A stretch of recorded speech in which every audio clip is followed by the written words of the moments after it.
मित्रांनो, आजच्या व्हिडिओमध्ये आपण बँकिंग क्षेत्रात असणारा MICR कोड म्हणजे काय, MICR कोडची रचना कशी असते, MICR कोडचा वापर आणि महत्त्व, तसेच MICR कोड कसा शोधावा याची सविस्तर माहिती पाहणार आहोत। त्यासाठी हा व्हिडिओ शेवटपर्यंत पूर्ण पहा। तर चला व्हिडिओ सुरू करूया।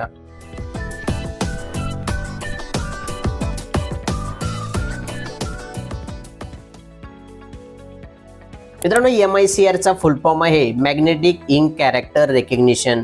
MICR तंत्रज्ञान म्हणजे मॅग्नेटिक इंक कॅरेक्टर रेकग्निशन हे एक विशेष तंत्र आहे जे 1950च्या दशकात विकसित केले गेले। सुरुवातीला हे तंत्रज्ञान मुख्यतः चेक क्लिअरिंग प्रक्रियेसाठी अमेरिकेत वापरण्यात आले आणि नंतर भारतात 1980च्या दशकात भारतीय रिझर्व्ह बँकेने त्याचा वापर सुरू केला। MICR कोडचा वापर मुख्यतः चेक्सचे ऑटोमेटेड प्रोसेसिंग सुनिश्चित करण्यासाठी केला जातो, जेणेकरून चेक्सच्या वाचनामध्ये कोणतीही चूक होणार नाही। MICR कोड हा 9 अंकी कोड असतो जो विशेषतः धनादेश प्रक्रिया करण्यासाठी वापरला जातो। हा कोड बँकेच्या शाखेची विशिष्ट ओळख पटवण्यासाठी मदत करतो।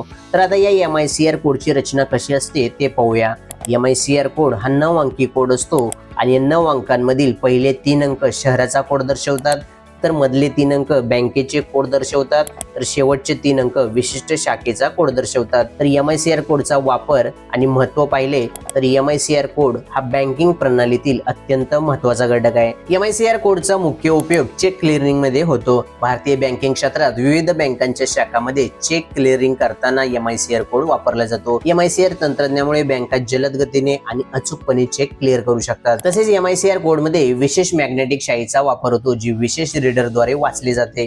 त्यामुळे चेक बनावट असल्यास लगेच समजू शकते। म्हणजेच MICR कोड मॅग्नेटिक शाईच्या साहाय्याने तयार केले जात असल्यामुळे चेक्सची अचूकता आणि सुरक्षा सुनिश्चित होते। तसेच MICR कोडच्या साहाय्याने बँकेच्या शाखेची ओळख पटवता येते, ज्यामुळे ग्राहकांना त्याच्या व्यवहारामध्ये अडचण येत नाही। त्यामुळे MICR कोड बँकेच्या शाखाची ओळख पटवण्यासाठी वापरला जातो। MICR कोड मध्ये मॅग्नेटिक शाई वापरली जाते, जी नॉर्मल शाईच्या तुलनेत बनावट करणे अधिक कठीण असते।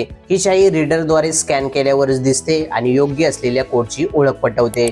MICR कोड आणि चेक क्लिअरिंगची प्रक्रिया म्हणजे चेक जमा करणे। चेक जमा करताना ग्राहक त्यावर सही करतात आणि बँकाकडे जमा करतात।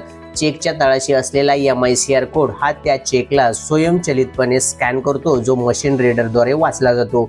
त्यानंतर चेक स्कॅन करणे, MICR रीडर या कोडला स्कॅन करतो आणि बँकेच्या सर्व्हरकडे डेटा पाठवतो। त्यानंतर चेकची पडताळणी म्हणजे चेकची पडताळणी केली जाते। जर चेक वैध असेल आणि त्यावर सर्व आवश्यक माहिती जशी की खाते क्रमांक, सही इत्यादी माहिती व्यवस्थित असेल तर चेक मंजूर केला जातो। तर आता हा MICR कोड कसा शोधावा, तर MICR कोड हा मुख्यतः प्रत्येक चेकवर खालील भागात छापलेला असतो, जो की 9 अंकी कोड असतो। तर मित्रांनो, ही होती MICR कोड संदर्भातील सविस्तर माहिती। व्हिडिओ आवडला असेल तर व्हिडिओला लाईक करा, जास्तीत जास्त लोकांना शेअर करा आणि असेच नवनवीन माहितीपूर्ण व्हिडिओ पाहण्यासाठी चॅनलला सबस्क्राईब करून नोटिफिकेशन बेल आयकॉन प्रेस करायला विसरू नका। धन्यवाद। जय हिंद, जय महाराष्ट्र।